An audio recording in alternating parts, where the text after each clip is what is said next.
ಭೂತಲೆ ಶ್ರೀಮತೆ ಭಕ್ತಿ ವೇದಾಂತ ಸ್ವಾಮಿ ಇತಿ ನಾಮಿನಿ. ನಮಸ್ತೆ ಸಾರಸ್ವತಿ ದೇವಿ ಗೌರವಾಣಿ ಪ್ರಚಾರಿಣಿ ನಿರ್ವಿಶೇಷ ಶೂನ್ಯವಾದಿ ಪಾಶ್ಚಾತ್ಯ ದೇಶತಾರಿಣಿ. ಜಯ ಶ್ರೀ ಕೃಷ್ಣ ಚೈತನ್ಯ ಪ್ರಭು ನಿತ್ಯಾನಂದ ಶ್ರೀ ಅದ್ವೈತ ಗದಾಧರ ಶ್ರೀವಾಸಾದಿ ಗೌರ ಭಕ್ತವೃಂದ. ಹರೇ ಕೃಷ್ಣ ಕೃಷ್ಣ ಕೃಷ್ಣ ಹರೇ ಹರೇ, ಹರೇ ರಾಮ ರಾಮ ರಾಮ ಹರೇ ಹರೇ. श्री श्री राधा कृष्ण चंद्र की जय, कृष्ण बलराम की जय, निताई गौरांग की जय, श्रीनिवास गोविंद की जय, प्रहलाद नरसिंहदेव की जय, भक्त हनुमान श्री गरुड़ देव की जय, विश्वगुरु श्रील प्रभुपाद की जय, समवेद भक्त वृंद की जय, निताई गौर प्रेमानंदे. Hare Krishna Hare Krishna. So last I think 2 ವಾರ 3 ವಾರ ಆಯ್ತು ಅನಿಸ್ತೆ. ಸೊ ನಾವು ಮಾಡಿಲ್ಲ. ಸೊ ಇದು 3ನೇ ಅಧ್ಯಾಯ. ಸೊ ಇಲ್ಲಿಂದ ಶುರು ಮಾಡೋಣ. ಇದಕ್ಕಿಂತ ಸೊ ಕೃಷ್ಣ ಹೇಳ್ತಾ ಇದ್ದಾನೆ, ಈ ಲೌಕಿಕ ಪ್ರಪಂಚದಲ್ಲಿ ಪ್ರತಿಯೊಂದು ಜಡ ಪದಾರ್ಥದಿಂದ ನಿರ್ಮಿತವಾಗಿದೆ. ಆದುದರಿಂದ ಅದು ಕೇವಲ ಅನುಕರಣೆ. ವಸ್ತುಗಳ ಸತ್ಯ ಸ್ವರೂಪವು ಆಧ್ಯಾತ್ಮಿಕ ಲೋಕದಲ್ಲಿದೆ. ಭಗವದ್ಗೀತೆಯನ್ನು ಓದಿದವರು ಆಧ್ಯಾತ್ಮಿಕ ಲೋಕವು ಹೇಗಿರುತ್ತದೆಂದು ಅರಿಯಬಲ್ಲರು, ಏಕೆಂದರೆ ಅಲ್ಲಿ ಹೀಗೆ ವರ್ಣಿಸಲಾಗಿದೆ. ಸೊ ಪ್ರಭುಪಾದರಲ್ಲಿ ಹೇಳ್ತಾ ಇದ್ದಾರೆ, ಈ ಲೌಕಿಕ ಪ್ರಪಂಚದಲ್ಲಿ ಪ್ರತಿಯೊಂದು ಜಡ ಪದಾರ್ಥದಿಂದ ನಿರ್ಮಿತವಾಗಿದೆ. ಆದುದರಿಂದ ಅದು ಕೇವಲ ಅನುಕರಣೆ. ವಸ್ತುಗಳ ಸತ್ಯ ಸ್ವರೂಪವು ಆಧ್ಯಾತ್ಮಿಕ ಲೋಕದಲ್ಲಿದೆ. ಸೊ ಇದು ಏನು ಗೊತ್ತಾ, ಲೌಕಿಕ ಪ್ರಪಂಚ ಜಸ್ಟ್ ರಿಫ್ಲೆಕ್ಷನ್ ಅಷ್ಟೇ, ಪ್ರತಿಬಿಂಬ, ಆಪೋಸಿಟ್. ಸೊ ಆದರೆ ನಿಜವಾಗಿ ಆಧ್ಯಾತ್ಮಿಕ ಲೋಕದಲ್ಲಿ ಸತ್ಯ ಸ್ವರೂಪ ಇದೆ ಅಂತ ಪ್ರಭುಪಾದರು ಹೇಳ್ತಾರೆ. ಸೊ ಅದಕ್ಕೆ ಪ್ರಭುಪಾದರು ಇಲ್ಲಿ ಒಂದು ಶ್ಲೋಕ ಕೋಟ್ ಮಾಡ್ತಾ ಇದ್ದಾರೆ. ಭಗವದ್ಗೀತಾ ಒಂದು ಶ್ಲೋಕ ಪ್ರಭುಪಾದರು ಹೇಳ್ತಾ ಇದ್ದಾರೆ. ಭಗವದ್ಗೀತೆಯನ್ನು ಓದಿದವರು ಆಧ್ಯಾತ್ಮಿಕ ಲೋಕವು ಹೇಗಿರುತ್ತದೆ ಎಂದು ಅರಿಯಬಲ್ಲರು, ಏಕೆಂದರೆ ಅಲ್ಲಿ ಹೀಗೆ ವರ್ಣಿಸಲಾಗಿದೆ. ಕೃಷ್ಣ ಅರ್ಜುನನಿಗೆ ಹೇಳ್ತಾ ಇದ್ದಾನೆ, ಪರತಸ್ಮಾಸ್ತು ಭಾವ್ಯೋ ಅನ್ಯೋ ವ್ಯಕ್ತಾವ್ಯಕ್ತ ಸನಾತನ ಯಹ ಸ ಸರ್ವೇಷು ಭೂತೇಷು ನಶ್ಯಸ್ಸು ನ ವಿನಶ್ಯತಿ ಅಂತ. ಅಂದರೆ ಆಧ್ಯಾತ್ಮಿಕ ಜಗತ್ತು ಹೇಗಿರುತ್ತೆ ಅನ್ನೋದು ಕೃಷ್ಣ ಅರ್ಜುನನಿಗೆ ತಿಳಿಸ್ಕೊಡ್ತಾ ಇದ್ದಾನೆ. ಅದಕ್ಕೆ ಕೃಷ್ಣ ಹೇಳ್ತಾ ಇದ್ದಾನೆ, ಇದಕ್ಕಿಂತ ಬೇರೆಯಾದ ಪ್ರಕೃತಿ ಹೊಂದಿದೆ. ಅಂದ್ರೆ ಈ ಆಧುನಿಕ ಅಂದ್ರೆ ಲೌಕಿಕ ಪ್ರಪಂಚದಕ್ಕೆ ಇದಕ್ಕಿಂತ ಬೇರೆ ಒಂದು ಪ್ರಕೃತಿ ಹೊಂದಿದೆ. ಅದು ಪ್ರಕಟ ಮತ್ತು ಅಪ್ರಕಟ ವಸ್ತುಗಳಿಗಿಂತ ಅತೀತವಾದದ್ದು ಮತ್ತು ಅದು ಶಾಶ್ವತವಾದದ್ದು, ಅದು ಪರಮೋನ್ನತವಾದದ್ದು ಅಂತ ಕೃಷ್ಣ ಹೇಳ್ತಾ ಇದ್ದಾನೆ. ಸೊ ಅದಕ್ಕಿಂತ ಮುಂಚೆ ಪ್ರಭುಪಾದರು ಏನಿದ್ದಾರೆ, ಈ ಲೌಕಿಕ ಪ್ರಪಂಚ ಅದು ಪ್ರಕಟ ಅಪ್ರಕಟ, ಆಮೇಲೆ ಅದು ಜಡ ಪದಾರ್ಥ, ಅದು ಜಸ್ಟ್ ಅಶಾಶ್ವತ. ಭಗವಂತ ಕ್ರಿಯೇಟ್ ಅಂದ್ರೆ ಸೃಷ್ಟಿ ಆಗುತ್ತೆ, ಆಮೇಲೆ ಲಯ ಆಗುತ್ತೆ, ಸ್ವಲ್ಪ ಮೇಂಟೈನ್ ಆಗುತ್ತೆ, ಆಮೇಲೆ ಲಯಗೊಳಿಸುತ್ತೆ ಅದು. ಬಟ್ ಇದಕ್ಕಿಂತ ಬೇರೆ ಪ್ರಕೃತಿಯನ್ನು ಆಧ್ಯಾತ್ಮಿಕ ಪ್ರಕೃತಿ, ಅದು ಶಾಶ್ವತವಾದದ್ದು, ಇದಕ್ಕಿಂತ ಅತೀತವಾದದ್ದು ಮತ್ತು ಅದು ಪರಮೋನ್ನತವಾದದ್ದು. ಅದಕ್ಕೆ ನಾಶವೆಂಬುದಿಲ್ಲ. ಸೊ ಈ ಪ್ರಪಂಚದೆಲ್ಲ ನಾಶವಾದರೂ ಅದು ಯಥಾರೂಪದಲ್ಲಿ ಉಳಿದಿರುತ್ತದೆ ಅಂತ ಕೃಷ್ಣ ಭಗವದ್ಗೀತೆಯಲ್ಲಿ ಅರ್ಜುನನಿಗೆ ಉಪದೇಶ ಮಾಡುವಾಗ ಈ ಶ್ಲೋಕವನ್ನು ಕೋಟ್ ಮಾಡ್ತಾರೆ. ಅದು 8.20. ಮತ್ತೆ ವಿಜ್ಞಾನಿಗಳು ಈ ಲೌಕಿಕ ಪ್ರಪಂಚದ ಉದ್ದಗಳನ್ನು ಅಳೆಯಲು ಪ್ರಯತ್ನಿಸುತ್ತಿದ್ದಾರೆ, ಆದರೆ ಅವರಿಗೆ ಪ್ರಾರಂಭಿಸುವುದಕ್ಕೆ ಆಗುತ್ತಿಲ್ಲ. ಅತ್ಯಂತ ಸಮೀಪದ ನಕ್ಷತ್ರಕ್ಕೆ ಹೋಗುವುದಕ್ಕೆ ಅವರಿಗೆ ಸಾವಿರಾರು ವರ್ಷಗಳು ಬೇಕು. ಇನ್ನು ಆಧ್ಯಾತ್ಮಿಕ ಲೋಕದ ಬಗ್ಗೆ ಹೇಳುವುದೇನು? ಲೌಕಿಕ ಪ್ರಪಂಚವನ್ನೇ ನಾವು ಅರಿಯಲು ಸಾಧ್ಯವಿಲ್ಲದಿರುವಾಗ ಅದರ ಆಚೆಗಿರುವುದನ್ನು ಹೇಗೆ ತಿಳಿಯಲು ಸಾಧ್ಯ? ಇಲ್ಲಿ ಗಮನಿಸಬೇಕಾದ ಅಂಶವೆಂದರೆ ನಾವು ಅಧಿಕೃತ ಮೂಲಗಳಿಂದ ಇದನ್ನು ತಿಳಿಯಬೇಕು. ಸೊ ಇಲ್ಲಿ ಪ್ರಭುಪಾದರು ಹೇಳ್ತಾ ಇರೋದು, ವಿಜ್ಞಾನಿಗಳು ಲೌಕಿಕ ಪ್ರಪಂಚದಲ್ಲಿ ಏನೇನೋ ಪ್ರಯತ್ನ ಮಾಡ್ತಾ ಇದ್ದಾರೆ. ಚಂದ್ರಮಂಡಲ, ಸೂರ್ಯಮಂಡಲ, ಅಲ್ಲಿ ಹೋಗಿದ್ದೀವಿ, ಇಲ್ಲಿ ಹೋಗಿದ್ದೀವಿ, ಆ ತರ ಮಾಡಿದ್ದೀವಿ, ಈ ತರ ಮಾಡಿದ್ದೀವಿ ಅಂತ. ಸೊ ಪ್ರಭುಪಾದರು ಹೇಳ್ತಾರೆ, ಬೇರೆ ಬೇರೆ ನಕ್ಷತ್ರಗಳು ಹೋಗುವುದಕ್ಕೆ ಆಗ್ತಾ ಇಲ್ಲ. ಆದ್ರೂ ಅವ್ರು ಹೇಳ್ತಾ ಇದ್ದಾರೆ ಸಾವಿರಾರು ವರ್ಷಗಳು ಬೇಕು. ಆದ್ರೆ ಇವರೆಲ್ಲ ಹೇಳ್ತಾ ಇರೋದು, ವಿಜ್ಞಾನಿಗಳು, ನಾವು ಅಲ್ಲಿ ಹೋಗಿದ್ದೀವಿ, ಇಲ್ಲಿ ಹೋಗಿದ್ದೀವಿ, ಬಟ್ ಅವರು ಅಲ್ಲಿ ಹೋಗಿಲ್ಲ. ಬಟ್ ಅದು ಅಲ್ಲೆಲ್ಲ ಹೋಗ್ಬೇಕು ಅಂದ್ರೆ ಸಾಮಾನ್ಯ ಅಲ್ಲ. ಪ್ರಭುಪಾದರು ಹೇಳ್ತಾ ಇದ್ದಾರೆ ಸಾವಿರಾರು ವರ್ಷಗಳು ಬೇಕು. ಸೊ ಸಾಮಾನ್ಯವಾದ ನಕ್ಷತ್ರಗಳ ಅತ್ಯಂತ ಲೋಕಗಳಿಗೆ ನಾವು ಹೋಗ್ಬೇಕು ಅಂದ್ರೆ ಸಾವಿರಾರು ವರ್ಷಗಳು ಬೇಕು. ಇನ್ನು ಆಧ್ಯಾತ್ಮಿಕ ಲೋಕದ ಬಗ್ಗೆ ನಮಗೆ ತಿಳ್ಕೊಳ್ಳೋ ಶಕ್ತಿ ಎಲ್ಲಿದೆ? ಯಾಕಂದ್ರೆ ಲೌಕಿಕ ಪ್ರಪಂಚವನ್ನೇ ನಾವು ಹರಿಯಲು ಸಾಧ್ಯವಿಲ್ಲ ಇರುವಾಗ, ಇದಕ್ಕೆ ಆಚೆ ಇರುವ ಆಧ್ಯಾತ್ಮಿಕ ಜಗತ್ತು ಹೇಗಿರುತ್ತೆ, ಅದನ್ನ ಹೇಗೆ ತಿಳ್ಕೊಳ್ಳೋ ಸಾಧ್ಯ ಅಂತ ಪ್ರಭುಪಾದರು. ಯಾಕಂದ್ರೆ ವಿಜ್ಞಾನಿಗಳು, ಸೈಂಟಿಸ್ಟ್ಗಳು ಅವ್ರು ಏನೇನೋ ಹೇಳ್ತಾ ಇರ್ತಾರೆ. ಸೊ ಅದು ಅಸಾಧ್ಯ ಅಂತ ಹೇಳ್ತಾರೆ. ಮತ್ತೆ ಅತ್ಯಂತ ಅಧಿಕೃತವಾದ ಮೂಲವೆಂದರೆ ಕೃಷ್ಣನೇ. ಏಕೆಂದರೆ ಅವನೇ ಸಕಲ ಜ್ಞಾನಿಗಳ ನಿಧಿ. ಕೃಷ್ಣನಿಗಿಂತ ಬುದ್ಧಿವಂತರು ಅಥವಾ ಜ್ಞಾನಿಗಳು ಬೇರೆ ಯಾರೂ ಇಲ್ಲ.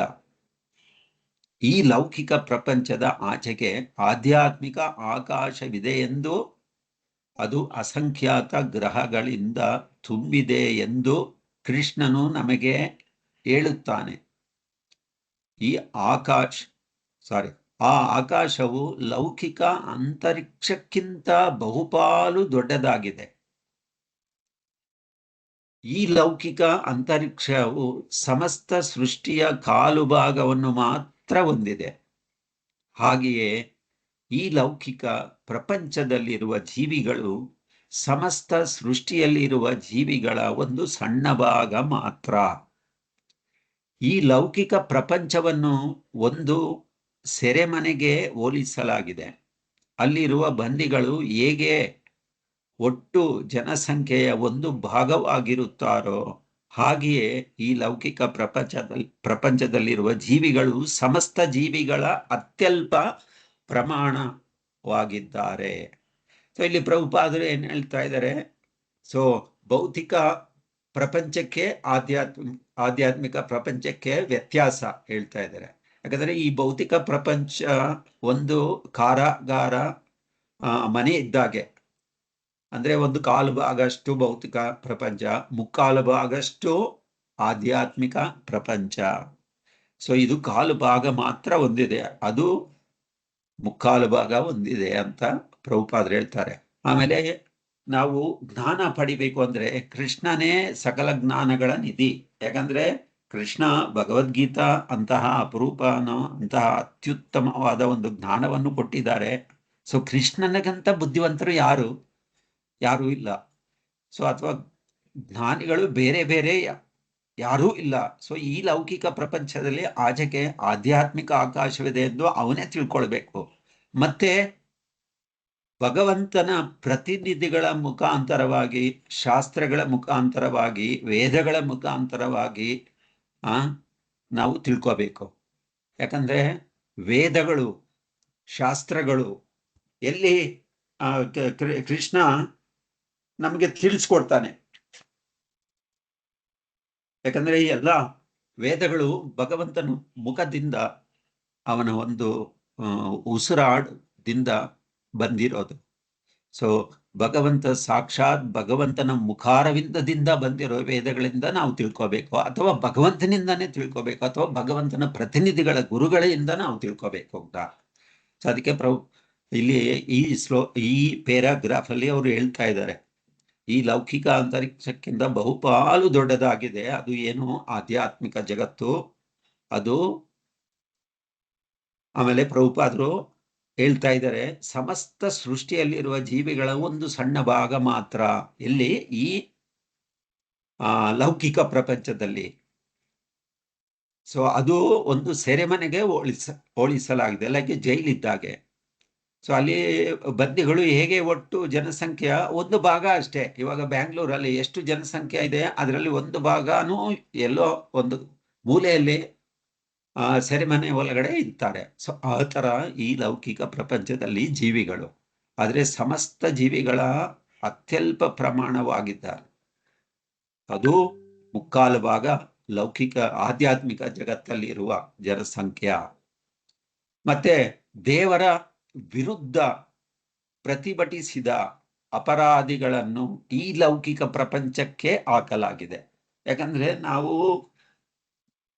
ದೇವರಿಗೆ ವಿರುದ್ಧವಾಗಿ ನಡ್ಕೊಂಡುದರಿಂದ ನಾವು ಈ ಲೌಕಿಕ ಪ್ರಪಂಚಕ್ಕೆ ಹಾಕಲಾಗಿದೆ.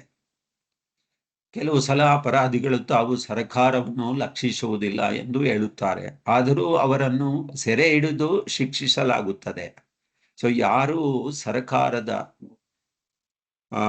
ನಿಯಮಗಳನ್ನು ಅಥವಾ ನಾವು ಯಾರು ನಾವು ಶಾಸ್ತ್ರ ಅಥವಾ ಧರ್ಮಗಳನ್ನು ಅಥವಾ ನಾವು ಅಪರಾಧದಿಂದ ನಾವು ಅದು ಪಾಲನೆ ಇರುವಾಗ ನಾವು ಏನಾಗುತ್ತೆ, ನಮ್ಮನ್ನು ಜೈಲ್ಗೆ ಹಾಕ್ಬಿಡ್ತಾರೆ. ಸೊ ಅದೇ ರೀತಿ ನಾವು ಭಗವಂತನ ಜೊತೆಯಲ್ಲಿ ವಾಸ ಮಾಡಿ ನಾವು ಅವನ ಜೊತೆಯಲ್ಲಿ ಸತ್ತು ಚಿತ್ತ ಆನಂದ ಶಾಶ್ವತವಾಗಿ ಅವನ ಜೊತೆಯಲ್ಲಿ ಆನಂದವಾಗಿ ಇರುವ ಸ್ವರೂಪ ಜೀವಿಗಳು ನಾವು.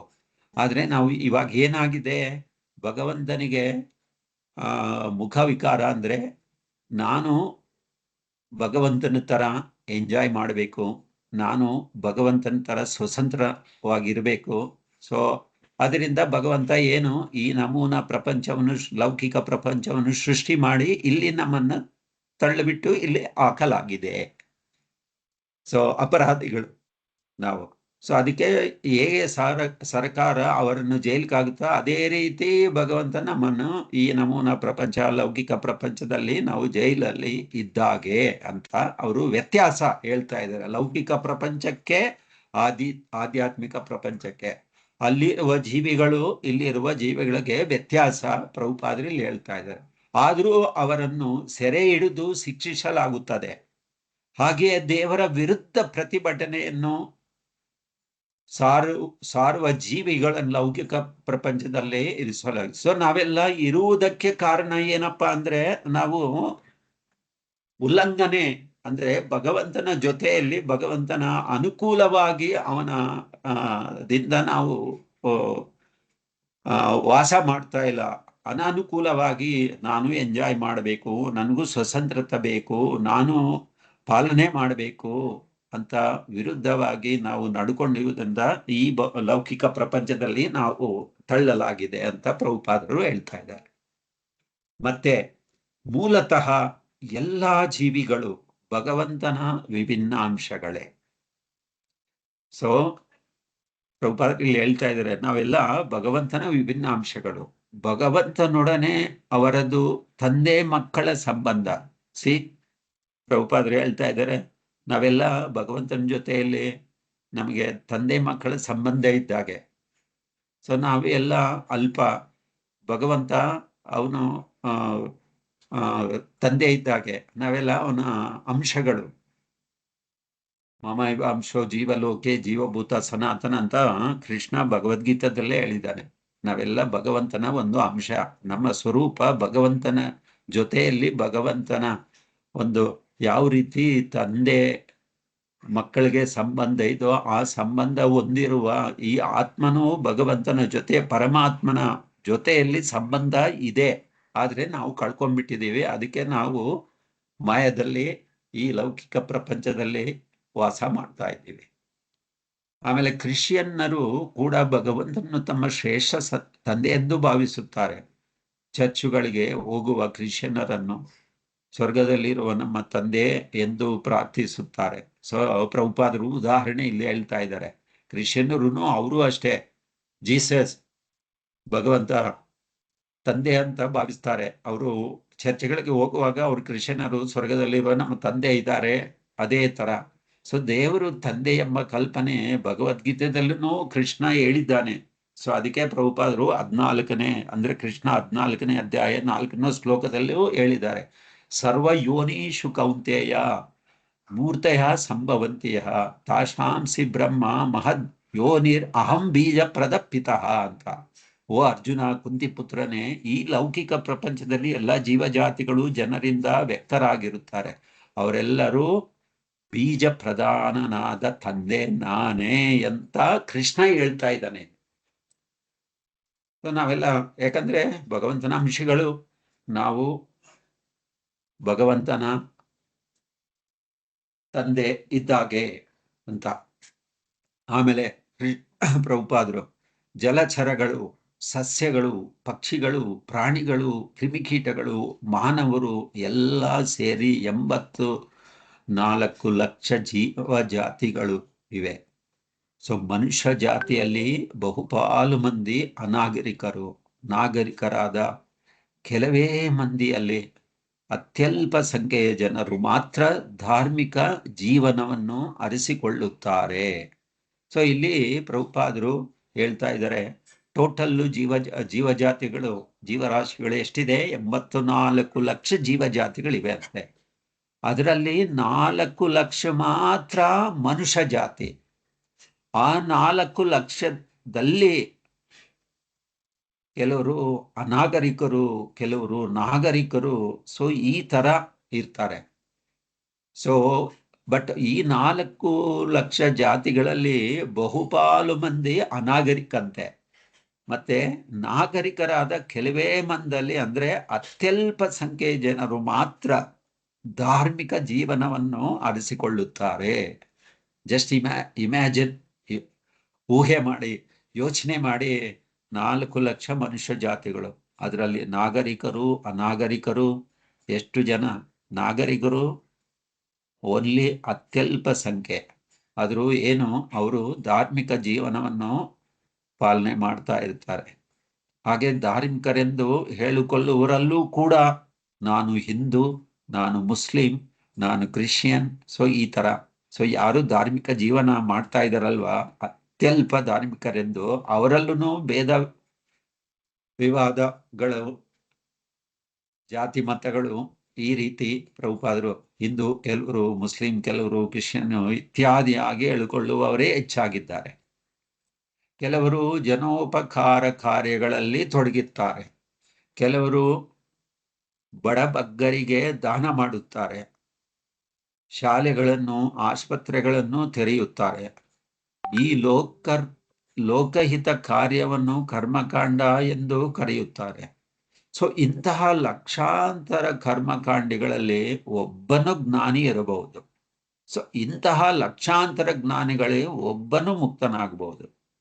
ಸೊ ಇಂತಹ ಕೋಟ್ಯಾಂತರ ಮುಕ್ತಾತ್ಮರಲ್ಲಿ ಕೃಷ್ಣನನ್ನು ಅರಿಯಲು ಒಬ್ಬನಿಗೆ ಸಾಧ್ಯವಾಗುತ್ತೆ. ಸೊ ಇದು ಕೃಷ್ಣನ ಸ್ಥಾನ. ಸೊ ಕೃಷ್ಣನ, ಭಗವಂತನ ಭಕ್ತಿ, ಭಗವಂತನನ್ನು ತಿಳಿಬೇಕು ಅಂದ್ರೆ, ಸೊ ಪ್ರಭುಪಾದರು ಇಲ್ಲಿ ಚೆನ್ನಾಗಿ ವಿವರಣೆ ಮಾಡಿದ್ದಾರೆ. ಸೊ ಕೆಲವರು ಅತ್ಯಲ್ಪ, ಅಂದ್ರೆ ಸಂಖ್ಯೆಯ ಜನರು ಧಾರ್ಮಿಕರು. ಅವರಲ್ಲಿ ತುಂಬಾ ಜನ ಏನು, ನಾನು ಹಿಂದೂ, ನಾನು ಮುಸ್ಲಿಮು, ನಾನು ಕ್ರಿಶ್ಚಿಯನು ಅಂತ ಇತ್ಯಾದಿ ಅವರು ಹೆಚ್ಚಾಗಿ ಹೇಳ್ಕೊಡ್ತಾರೆ. ಅಂಥವರಲ್ಲಿ ಸೊ ಅವರು ಕೆಲವರು ಏನ್ ಮಾಡ್ತಾರೆ, ಬಡಬಗ್ಗರಿಗೆ ದಾನ ಮಾಡ್ತಾರೆ, ಮತ್ತೆ ಶಾಲೆಗಳು, ಆಸ್ಪತ್ರೆಗಳು ತೆರೀತಾರೆ. ಸೊ ಈ ತರ ಎಲ್ಲ ಸೋಷಿಯಲ್ ಆಕ್ಟಿವಿಟಿ. ಸೊ ಇದೆಲ್ಲ ಏನು, ಕರ್ಮಕಾಂಡ ಅಂತ ಹೇಳ್ತಾ ಇದೆ. ಸೊ ಇಂತಹ ಲಕ್ಷಾಂತರ ಕರ್ಮಕಾಂಡಗಳಲ್ಲಿ ಅವನೇನು ಒಬ್ಬನು ಜ್ಞಾನಿ ಆಗಿರ್ತಾನೆ. ಆ ಒಬ್ಬನು ಜ್ಞಾನಿಯಲ್ಲಿ, ಅಂತಹ ಲಕ್ಷಾಂತರ ಜ್ಞಾನಿಗಳಲ್ಲಿ ಒಬ್ಬನು ಮಾತ್ರ ಮುಕ್ತನಾಗಬಹುದು. ಆಮೇಲೆ ಅಂತಹ ಕೋಟಿಗಳ ಮುಕ್ತಾತ್ಮರಲ್ಲಿ ಒಬ್ಬನು ಮಾತ್ರ ಭಗವಂತನನ್ನು, ಕೃಷ್ಣನನ್ನು ಅರ್ಥ ಮಾಡಿಕೊಳ್ಳಬಹುದು ಅಂತ ಕೃಷ್ಣ ಭಗವದ್ಗೀತೆಯಲ್ಲಿ ಪ್ರಭುಪಾದರು ಇಲ್ಲಿ ಒಂದು ಶ್ಲೋಕ ಕೋಟ್ ಮಾಡ್ತಾ ಇದ್ದಾರೆ. ಮನುಷ್ಯಾನಾಂ ಸಹಸ್ರೇಷು ಕಚ್ಚಿತ್ ಯತತಿ ಸಿದ್ಧಯೇ ಯಥಾಥಾಮಾಪಿ ಸಿದ್ಧಾನಾಂ ಕಚ್ಚಿನ್ ಮಾಂ ವೆತ್ತಿ ತತ್ವತಃ. So this is the Bhagavad Gita 7.3 shloka. So ಅವ್ರು ಹೇಳ್ತಾರೆ, ಮನುಷ್ಯನಾಂ ಸಹಸ್ರಾರು ಮಾನವರಲ್ಲಿ ಪರಿಪೂರ್ಣತೆಗಾಗಿ ಒಬ್ಬನು ಮಾತ್ರ ಪ್ರಯತ್ನ ಮಾಡಬಹುದು. ಸೊ ಆ ಪರಿಪೂರ್ಣತೆ ಸಾಧಿಸುವಲ್ಲಿ ನಿಜವಾಗಿ ಬಲವನು ಒಬ್ಬ ಮಾತ್ರ ಸಿಗಬಹುದು ಅಂತ. ಸೊ ಇದು ಬಹು ದುರ್ಲಭ ಅಂತ ಕೃಷ್ಣ ಹೇಳ್ತಾ ಇರೋದು. ಆಮೇಲೆ ಎಂದ ಮೇಲೆ ಕೃಷ್ಣನನ್ನು ಅರ್ಥ ಮಾಡಿಕೊಳ್ಳುವುದು ಬಹಳ ಕಷ್ಟ ಎಂದಾಯಿತು. ಆದರೆ ದೇವರನ್ನು ಅರ್ಥ ಮಾಡಿಕೊಳ್ಳುವುದು ಕಷ್ಟಕರವಾದ ಸಂಗತಿಯಾದರೂ ಭಗವಂತನು ಭಗವದ್ಗೀತೆಯಲ್ಲಿ ತನ್ನನ್ನೇ ಕುರಿತು ಹೀಗೆ ವರ್ಣಿಸುತ್ತಾನೆ. ಸೊ ಪ್ರಭುಪಾದರು ಏನ್ ಹೇಳ್ತಾರೆ, ಕೃಷ್ಣ ಅರ್ಥ ಮಾಡ್ಕೊಳ್ಳೋದು ಬಹಳ ಕಷ್ಟ, ಆದ್ರೆ ದೇವರನ್ನು ಅರ್ಥ ಮಾಡಿಕೊಳ್ಳುವುದು ಕಷ್ಟಕರವಾದ ಸಂಗತಿ ಆದರೂ ಸೊ ಭಗವಂತ 5,000 ವರ್ಷ ಹಿಂದೆ ಭಗವದ್ಗೀತೆಯಲ್ಲಿ ಅವನ ಬಗ್ಗೆನೇ ಹೇಳ್ಕೊಂಡಿದ್ದಾನೆ. ಕೃಷ್ಣನೇ ಹೇಳ್ಕೊಂಡಿದ್ದಾನೆ, ನಾನು ಹೀಗೆ ಇದ್ದೀನಿ, ಲೌಕಿಕ ಪ್ರಕೃತಿ ಹೀಗಿದೆ, ಆಧ್ಯಾತ್ಮಿಕ ಪ್ರಕೃತಿ ಹೀಗಿದೆ, ಜೀವಗಳು ಹೀಗಿದ್ದಾರೆ, ಪರಮಾತ್ಮ ಹೀಗಿದ್ದಾನೆ. ಈಗ ಪ್ರತಿಯೊಂದನ್ನು ಸಂಪೂರ್ಣವಾಗಿ ಭಗವದ್ಗೀತೆಯಲ್ಲಿ ವಿವರಣವಾಗಿ ವರ್ಣಿಸಲಾಗಿದೆ. ಸೊ ದೇವರು ಅನ್ನು ಅರ್ಥ ಮಾಡಿಕೊಳ್ಳುವುದು ಬಹಳ ಕಷ್ಟವಾದರೂ ದೇವರೇ ತನ್ನನ್ನು ಕುರಿತು ತಿಳುವಳಿಕೆಯನ್ನು ನೀಡುವಾಗ ಅದು ಕಠಿಣವಾಗುವುದಿಲ್ಲ. ಭಗವಂತನ ತಿಳ್ಕೊಳ್ಳೋದು ಕಷ್ಟ, ಆದ್ರೆ ಭಗವಂತ ಎಲ್ಲ ಜ್ಞಾನ ಕೊಟ್ಬಿಟ್ಟಿದ್ದಾನೆ ನಮ್ಗೆ. ಭಗವಂತನನ್ನು ತಿಳ್ಕೊಳ್ಳೋದು ಹೇಗೆ,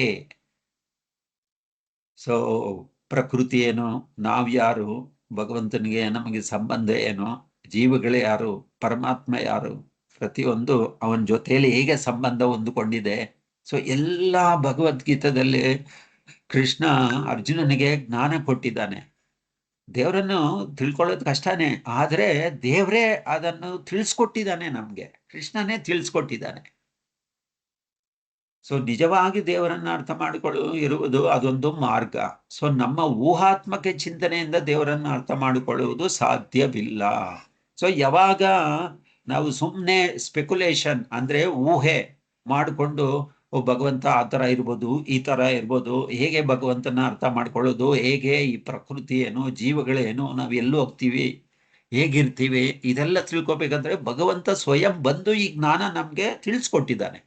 ಸೊ ಇದನ್ನು ತಿಳ್ಕೋಬೇಕು ಅಂದ್ರೆ ಸೊ ಭಗವಂತನೇ ಹೇಳ್ಕೊಟ್ಟಿದ್ದಾನೆ, ಅದೇ ಭಗವದ್ಗೀತಾ ಯಥಾರೂಪ. ಸೊ ಭಗವಂತ ಹೇಳ್ತಾ ಇದ್ದಾನೆ ಇಲ್ಲೇ.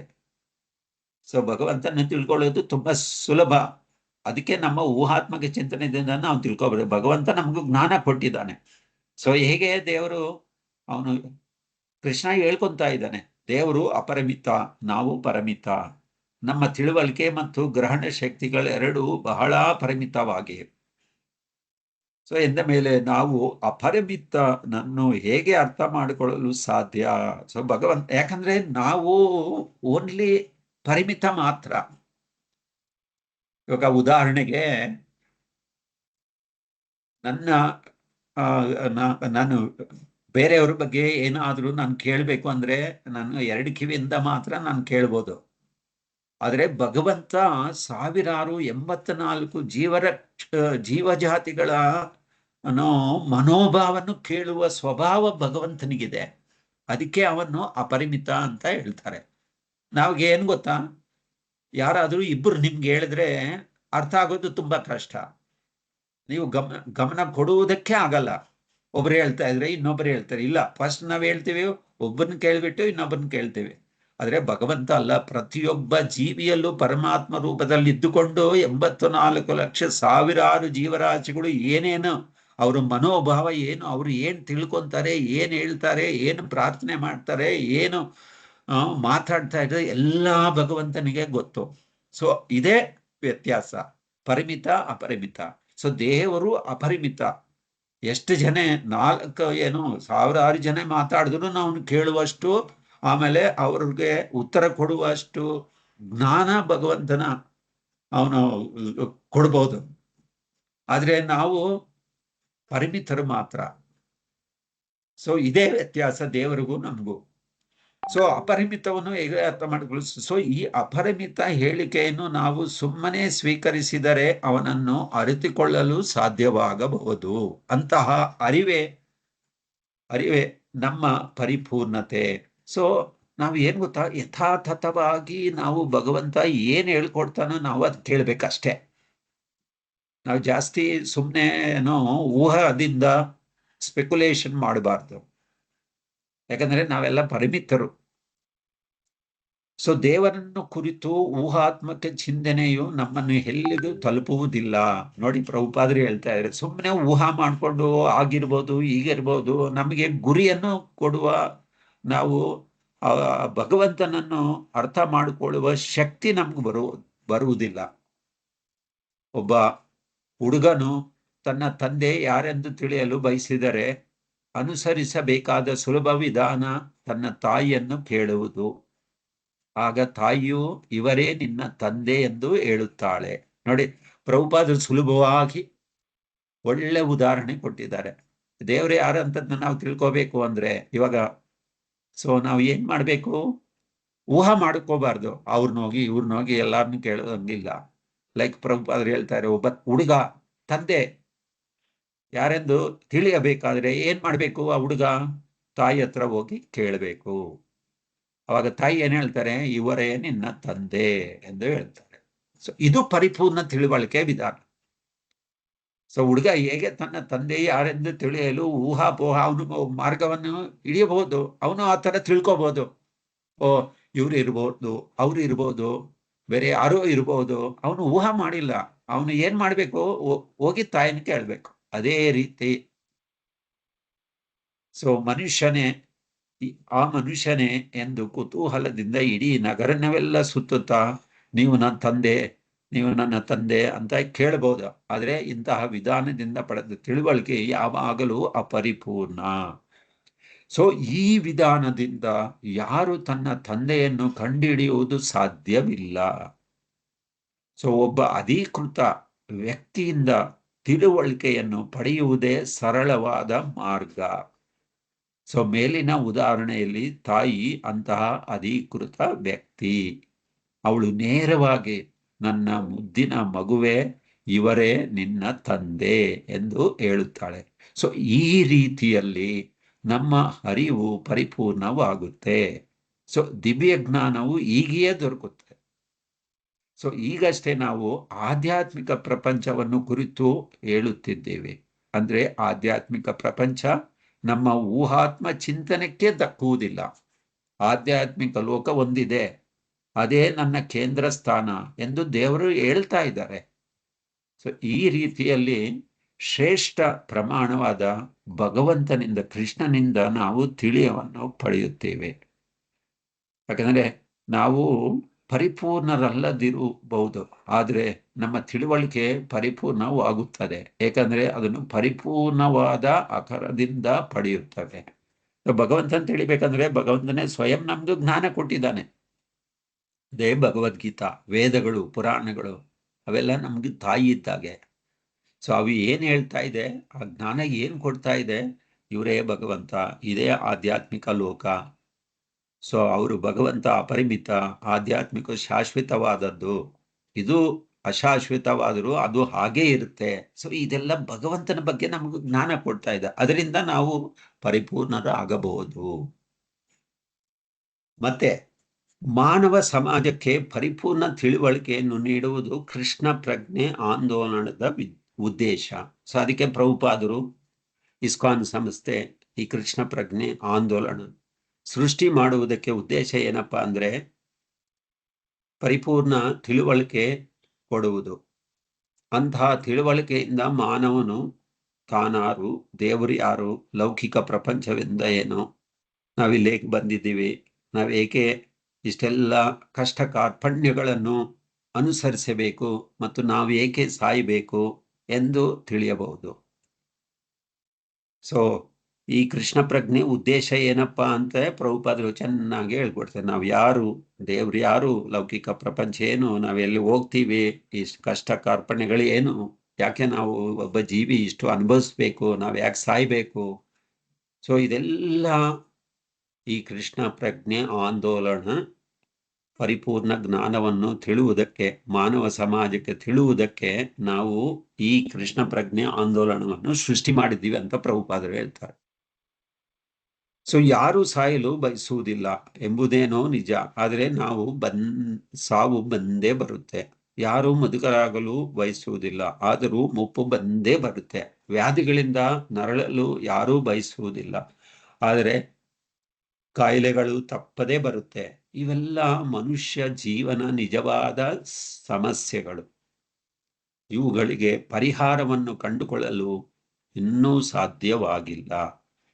ಸೊ ನಾಗರಿಕತೆಯು ಆಹಾರ, ನಿದ್ರಾ, ಮೈಥುನ ರಕ್ಷಣೆಗಳನ್ನು ಉತ್ತಮಪಡಿಸಲು ಪ್ರಯತ್ನಿಸುತ್ತೆ. ಅಂದ್ರೆ ಪ್ರಭುಪಾದರು ಹೇಳ್ತಾ ಇದ್ದಾರೆ, ಇದರ ಬಗ್ಗೆ ಯಾರೂ ಹೇಳ್ಕೊಡ್ತಾ ಇಲ್ಲ. ಯಾಕಂದ್ರೆ ವ್ಯಾಧಿಗಳು ಬರ್ತಾನೆ ಇರುತ್ತೆ, ಆಮೇಲೆ ನಾವು ಸಾಯ್ತಾನೆ ಇದ್ದೀವಿ, ಕಾಯಿಲೆಗಳು ತಪ್ಪದೆ ಬರ್ತಾ ಮನುಷ್ಯ ಜೀವನ. ಇಂತಹ ಸಮಸ್ಯೆಗಳಿಗೆ ಪರಿಹಾರ ಎಲ್ಲಿ ಸಿಗುತ್ತೆ ಈ ಆಧುನಿಕ ಪ್ರಪಂಚದಲ್ಲಿ?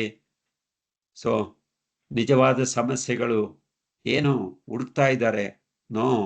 ಏನು ನಾಗರಿಕ ಆಹಾರ, ನಿದ್ರಾ, ಮೈಥುನ ರಕ್ಷಣೆಗಳನ್ನು ಉತ್ತಮಪಡಿಸಲೇ ಪ್ರಯತ್ನ ಮಾಡ್ತಾ ಇದ್ವಿ. ಯಾಕಂದ್ರೆ ಪ್ರತಿಯೊಬ್ಬ ಜೀವನನೂ ನಡೀತಾ ಇರುವುದು ಇದರ ಬಗ್ಗೆ. ಹೇಗೆ ಆಹಾರ ಸಿಗುತ್ತೆ, ನಿದ್ರೆ ಹೇಗೆ ಮಾಡಬೇಕು, ಮೈಥುನ ರಕ್ಷಣೆಗಳು, ಇದೆಲ್ಲ ಇದರಲ್ಲೇ ಪ್ರಯತ್ನ ಮಾಡ್ತಾ ಇದ್ದೀವಿ. ಆದರೆ ನಿಜವಾದ ಸಮಸ್ಯೆಗಳಲ್ಲ ಇವು. ನಿಜವಾದ ಸಮಸ್ಯೆ ಮನುಷ್ಯನು ನಿಯಂತ್ರಿಸುತ್ತಾನೆ, ನಾಯಿಯು ನಿದ್ರಿಸುತ್ತದೆ. ಒಂದು ಸುಸಜ್ಜಿತವಾದ ಮನೆಯನ್ನು ಹೊಂದಿರುವ ಮಾತ್ರಕ್ಕೆ ಮನುಷ್ಯನು ಹೆಚ್ಚು ಪ್ರಗತಿ ಸಾಧಿಸಿದ್ದಾನೆ ಎಂದು ಅರ್ಥವಲ್ಲ. ಈ ಎರಡು ಪ್ರಸಂಗಗಳಲ್ಲಿ ನಡೆಯುವ ಕ್ರಿಯವಾದ ನಿದ್ರಿಸುವುದು ಒಂದೇ. ಯಾಕಂದ್ರೆ ಇಲ್ಲಿ ಪ್ರಭುಪಾದರು ಹೇಳ್ತಾರೆ, ಮನುಷ್ಯನಿಗೆ ನಾಯಿಗಳು ಅಂದ್ರೆ ಪ್ರಾಣಿಗಳಿಗೆ ವ್ಯತ್ಯಾಸ. ಅದು ನಿದ್ರೆ ಮಾಡುತ್ತೆ, ನಾವು ನಿದ್ರೆ ಮಾಡ್ತೀವಿ. ಆದ್ರೆ ನಾವು ಒಂದು ಅಡ್ವಾನ್ಸ್, ಅದು ಎಲ್ಲೋ ಬೀದಿಯಲ್ಲಿ ಮಲಗುತ್ತೆ. ಬಟ್ ಎರಡೂ ಒಂದೇ. ಬಟ್ ತಿಳುವಳಿಕೆ ಇದೆ ಅಲ್ವಾ, ಮನುಷ್ಯನಿಗೆ ಪ್ರಾಣಿಗೆ ಇರುವ ವ್ಯತ್ಯಾಸ ಒತ್ತಿ ಹೇಳುತ್ತೆ. ಈ ಎರಡು ಪ್ರಸಂಗಗಳಲ್ಲಿ ನಡೆಯುವ ಕ್ರಿಯೆಯಾದ ನಿದ್ರಿಸುವುದು ಒಂದೇ. ಆದರೆ ಮನುಷ್ಯನು ತನ್ನ ರಕ್ಷಣೆಗಾಗಿ ಅಣುಬಾಂಬುಗಳನ್ನು ಕಂಡುಹಿಡಿದಿದ್ದಾನೆ.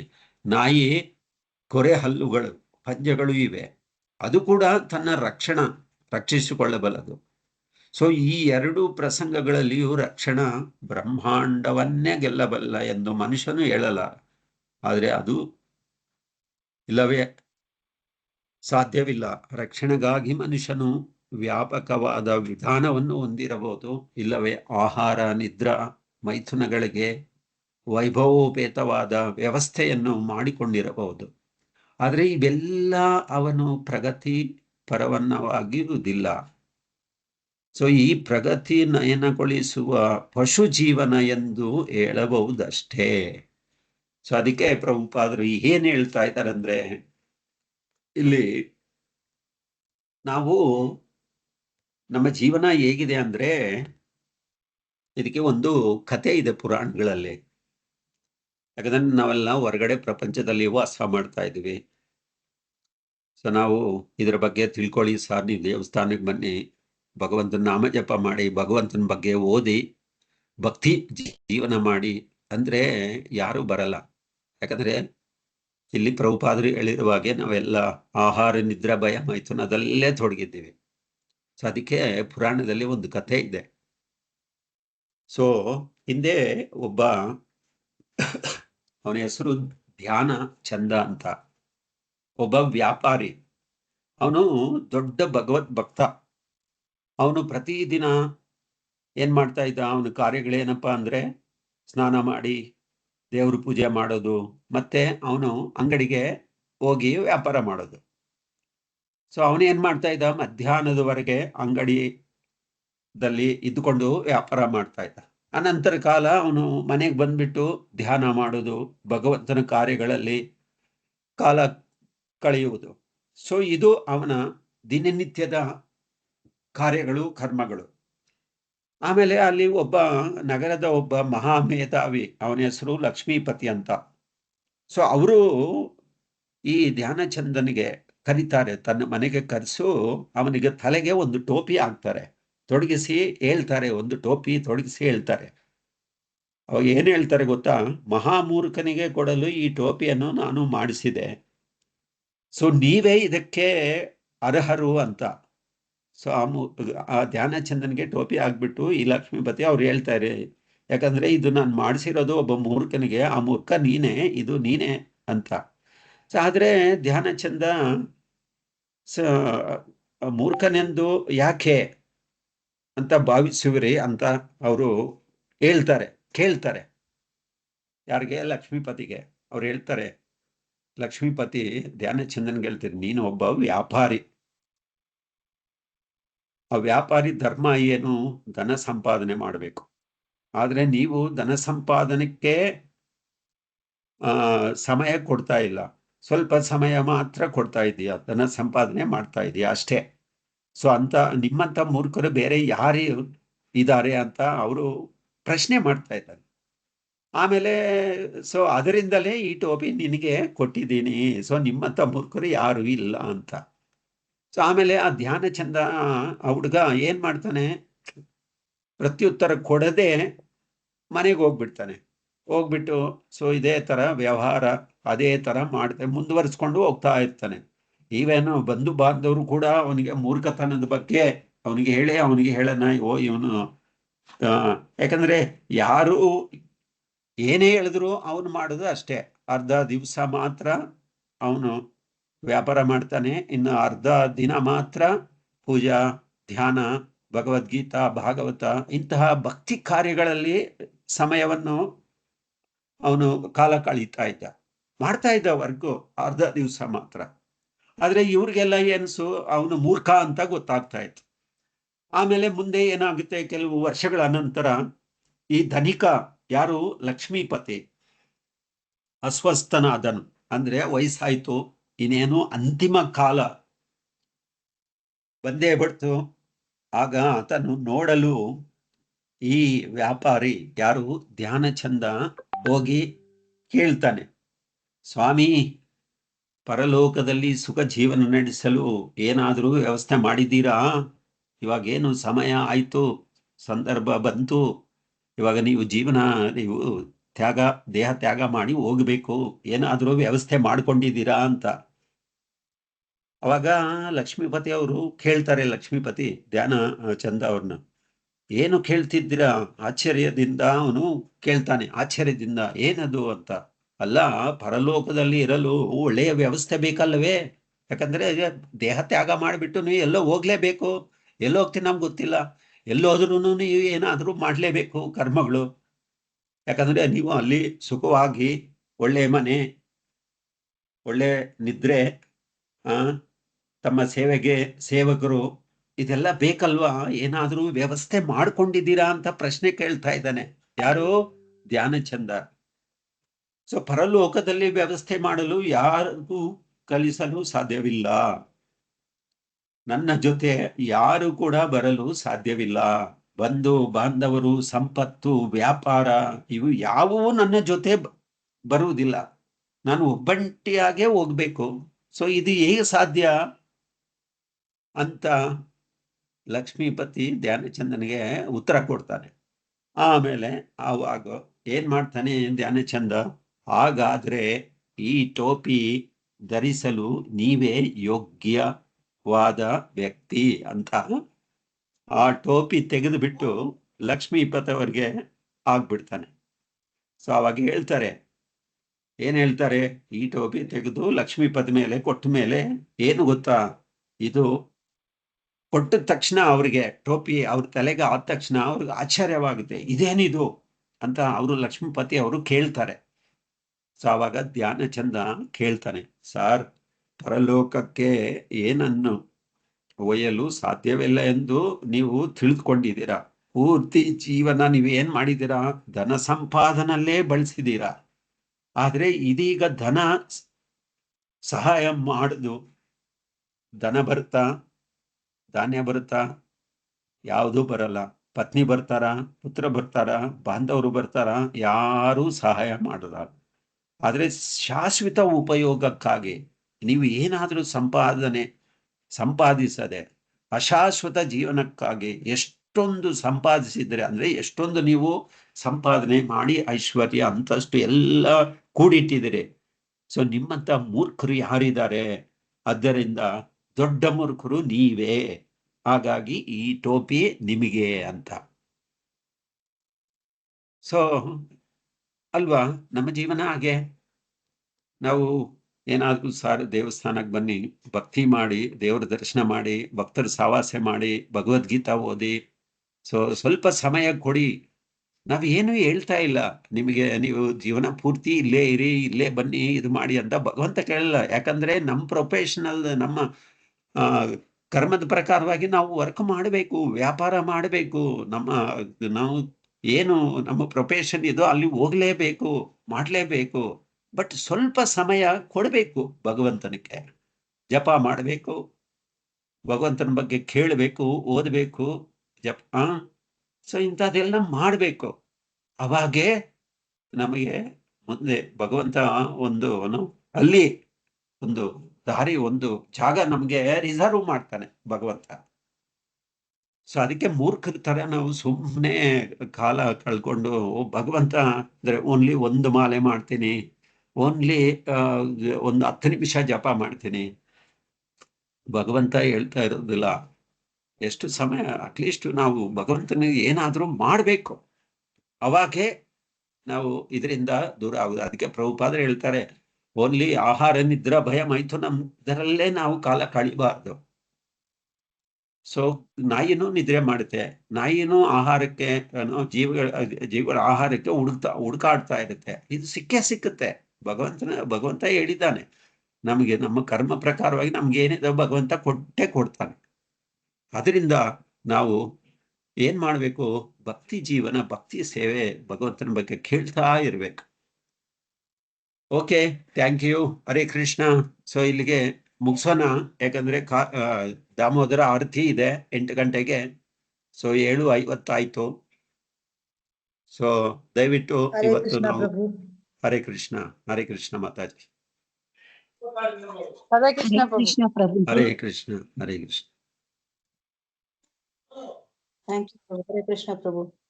ಹರೇ ಕೃಷ್ಣ ಮಾತಾಜಿ.